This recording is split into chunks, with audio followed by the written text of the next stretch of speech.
লর্ডসের বারান্দায় তামিম ইকবালের সেই শূন্যে লাফিয়ে ওড়া উদযাপনের ছবি আজও অমলিন।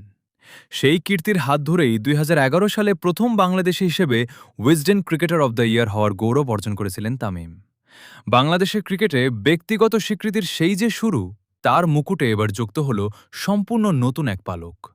প্রথমবারের মতো কোনো বাংলাদেশি পেসার হিসেবে ICC player of the month নির্বাচিত হয়ে ইতিহাস গড়লেন গতির রাজা নাহিদ রানা। ২০২১ সালে আইসিসি যখন মাসসেরার পুরস্কার চালু করে, তখন থেকেই বাংলাদেশের ক্রিকেটাররা সেখানে নিজেদের নাম লিখিয়েছেন। ২০২১ সালের মে মাসে মুশফিকুর রহিম দিয়ে শুরু, এরপর সাকিব আল হাসান জিতেছেন দুবার। এমনকি ২০২৫ সালের এপ্রিলে মেহেদী হাসান মিরাজও ছিনিয়ে নিয়েছিলেন এই মুকুট। শুধু ছেলেরাই নয়, বাংলার বাঘিনীরাও পিছিয়ে নেই।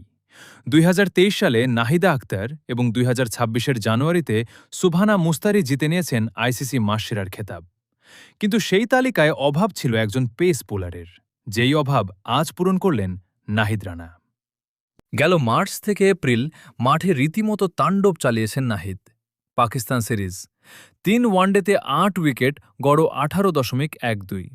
নিউজিল্যান্ড সিরিজ ৩ ওয়ানডেতে আবারও ৮ উইকেট, গড় ১৬.৭৫।